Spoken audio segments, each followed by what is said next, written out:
السلام علیکم۔ جی M doctrine میں خوش آمدید۔ ناظرین، ہماری قبریں کون کھود رہا ہے؟ ہم اپنی زرعی زمینوں کے ساتھ کیا کر رہے ہیں؟ ملک میں ہاؤسنگ سوسائٹیز پھیل گئی ہیں، انہوں نے ملک کا بیڑا غرق کر کے رکھ دیا ہے۔ خاص طور پر زرعی زمینوں پر ہاؤسنگ سوسائٹیز قائم ہو رہی ہیں۔ اب سب سے پہلے ان کا نقصان سن لیں کہ ہمیں کیا ہے اور آنے والی نسلوں کو کیا ہے۔ لاکھوں کسان بے روزگار اور دربدر ہوں گے۔ وہ لوگ کہاں جائیں گے جو دوسروں کی زمینوں کو ٹھیکے پر لے کر فصل تیار کرتے تھے اور اپنا اور اپنے بچوں کا گزر بسر کرتے تھے؟ پھر یہ لوگ روزگار کے لیے شہروں کا رخ کریں گے، جس سے مزید مسائل پیدا ہوں گے۔ یقین کریں آپ کہ آج پاکستان کا اور اس پاک وطن کے ہر شہر کا حال برا اس لیے ہے کہ قائد اعظم رحمۃ اللہ علیہ کے بعد اس وطن پر مسلط ہونے والے حکمرانوں نے پاکستان کو اپنا گھر نہیں سمجھا۔ ہر شہر میں تعینات ہونے والے افسر نے اس شہر کو اپنا گھر نہیں سمجھا۔ آدمی اپنے گھر کو صاف ستھرا رکھتا ہے۔ آپ کراچی کا حال جا کر دیکھ لیں۔ جب انسان کا اپنا گھر ہوتا ہے تو وہ اس میں کوئی غلط کام نہیں ہونے دیتا۔ سندھ حکومت نے پورے صوبے کی گندم پیسے کے لالچ میں کرپشن کے عوض ملک سے باہر بیچ دی۔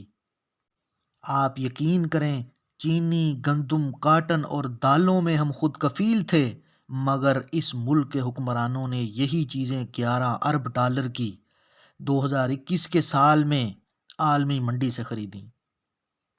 پہلے یہی چیزیں جن میں ہم خود کفیل تھے پیسوں کے لالچ میں بیچ دیں، پھر وہی چیزیں مہنگے داموں خریدی گئیں۔ یار، کب عقل آئے گی آپ کو؟ مجھے شکوہ ان حکمرانوں سے نہیں ہے۔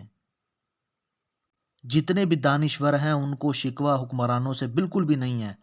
وہ صحیح کہتا ہے نا شہیر سے علوی کہ میرا دل کرتا ہے اس قوم کے لوگوں کو لتر ماروں جو ایسے نااہل لوگوں کو چن لیتے ہیں، اور ایسے لوگوں پر اعتبار کیا کرنا جو 5 سالوں میں ایک دفعہ صرف بیدار ہوتے ہیں۔ اب 2023 کے الیکشن آ رہے ہیں نا قریب، غور کریں، جو کام 2013، 18 اور اس سے پہلے نہیں ہوئے اب وہ مکمل ہوتے نظر آئیں گے آپ کو۔ سڑکیں پکی ہونا شروع ہو جائیں گی، بجلی جانا بند ہو جائے گی، گھر گھر جا کر پاؤں پکڑ ووٹ مانگنے کا سلسلہ جاری ہو جائے گا۔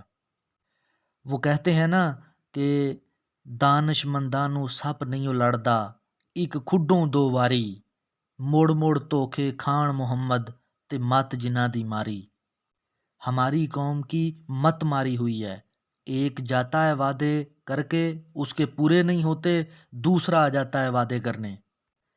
اب اس تمام کا حل کیا ہے کہ آگے بڑھیں جوش، جذبے اور ولولے سے، خاص کر نوجوان۔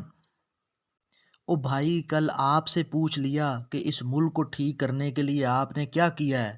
قائد اعظم رحمۃ اللہ علیہ اس ملک کو بنا کر دے گئے، وہ تو انتھک محنت کرتے کرتے اس دنیا سے چلے گئے۔ آپ کیا جواب دیں گے؟ آپ نے کیا کیا؟ خیر، آگے سنیں۔ آج ہم دنیا میں سب سے بڑے خریدنے والے ہیں۔ قرضے لے کر وہی گندم، چینی ہم مہنگے داموں واپس لا رہے ہیں تاکہ ملک میں قلت نہ ہو جائے۔ یار، کوئی بات ہے کرنے والی؟ وہ کہتے ہیں کہ عقل ہوتی تو خدا سے شکوہ کیوں کرتے۔ شہباز شریف نے ساہیوال جیسے زرعی علاقے میں کئی ایکڑوں پر کوئلے کے پلانٹ لگا دیے۔ چین نے جو آلودگی کے سبب بند کیے تھے وہ ہم نے قرض لے کر لگا دیے۔ یہ میں کیوں بتا رہا ہوں؟ یہ اس لیے بتا رہا ہوں کہ بھائی ایسے کاموں سے خبردار ہوں۔ آج یہ جو کام آپ کی آنکھوں کے سامنے ہو رہے ہیں ان کا حساب دینا پڑے گا آپ کو۔ اور آپ کیسے لوگ ہیں کہ 1، 2 روپے، 10، 15 روپے کے لیے عام آدمی سے آپ لڑ پڑتے ہیں، اور جو آپ کا پتہ نہیں کھربوں روپیہ کھا رہے ہیں آپ انہیں کھانے دے رہے ہیں۔ ایسے پلانٹ جو کوئلے کے ساہیوال میں لگائے گئے ہیں یہ ساحلی علاقوں پر لگائے جاتے ہیں۔ انہی پلانٹ کی وجہ سے آئے روز آلودگی بڑھ رہی ہے۔ اب لاہور شہر کی حالت دیکھیں۔ میرا اپنے عزیزوں کے پاس جانا ہوا، ان کے گھر کے قریب 6، 7 لوہے کی مل ہیں۔ یقین کریں کہ مجھے معلوم ہوئے بغیر میرے ہاتھ اور پاؤں اس کاربن جو ہوا میں اڑتا ہے اس کی وجہ سے کالے ہو گئے، اور یہی بلیک کاربن سانس کے ساتھ ہمارے اندر جا کر کیسی کیسی بیماریوں کو جنم دے گا۔ میں سال میں 3 4 مرتبہ جب بھی وہاں گیا ضرور بیمار ہوا۔ زکام کے مارے میری ناک سے بلیک کاربن باہر آتا تھا، اور مجھے سب سے زیادہ افسوس ہے کہ لاہور شہر میں رہنے والے لوگ اس کے خلاف آواز کیوں نہیں اٹھاتے۔ آئے روز بڑے شہروں میں آلودگی اور اسموگ بڑھ رہی ہے۔ اب بہت سے لوگ اس آلودگی سے تنگ آ کر بڑے شہروں سے ہجرت کر کے چھوٹے شہروں کی اور گاؤں کی طرف شفٹ ہو رہے ہیں۔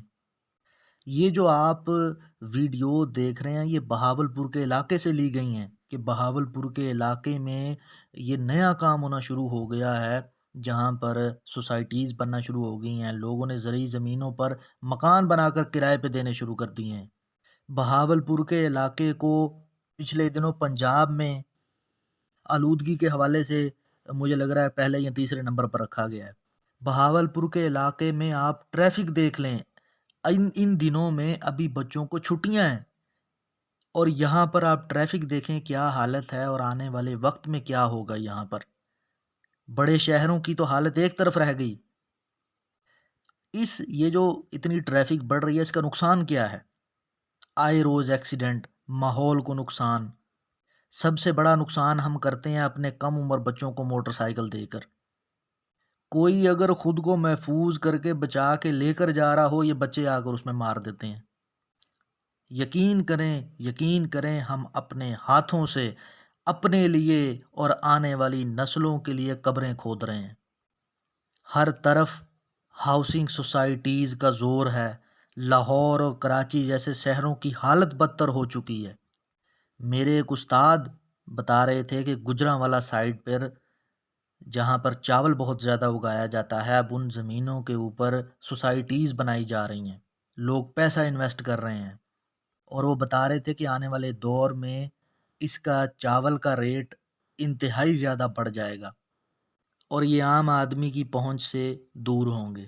آپ سب جانتے ہیں کہ یہ ایسا غذائی کھانا ہے جو پاکستان میں گندم کے بعد دوسرے نمبر پر کھایا جاتا ہے، اور ہم اس میں خود کفیل ہیں، لیکن میں اپنی عوام کو کہتا ہوں کہ خدا کا خوف کریں، کوئی عقل کے، کوئی ہوش کے ناخن لیں۔ یہ نہ ہو کہ ہم اسی زمینوں پر گھر بنا کر کھانے کی چیزیں ڈھونڈتے پھریں۔ آخر میں یہی کہوں گا کہ خدا کے لیے اس ملک کے بنانے والوں کے لیے، بنانے والوں کی کاوشوں کو، ان کی محنتوں کو زندہ رکھیں، خاص کر نوجوان کسی کے پیچھے چلنے کی بجائے خود براہ راست اس ملک کی ترقی میں اپنا کردار ادا کریں۔ ہمارے معصوم اور بھولے لوگوں کو یہ بتائیں کہ حقیقت کیا ہے، اس کا نقصان کیا ہے آنے والے دور میں۔ اپنی زمینوں کو ہرگز نہ بیچیں، ان پہ کاشت کریں۔ اگر میں آپ سب پڑھ لکھ کر، سمجھدار ہو کر یہ نہیں بتائیں گے، دوسروں تک نہیں پہنچائیں گے یہ معلومات، تو پھر کسی اور سے امید نہ رکھیں، پھر ہمیں اس کا حساب دینا ہی دینا ہے، اور دینا پڑے گا، اس دنیا میں بھی اور آخرت میں بھی اللہ تعالی ہم سے لے گا۔ گفتگو سننے کا بہت شکریہ۔ مزید ایسی معلوماتی ویڈیوز کے لیے ہمارا channel G M doctrine subscribe ضرور کریں۔ دعاؤں میں یاد رکھیے گا۔ اللہ نگہبان۔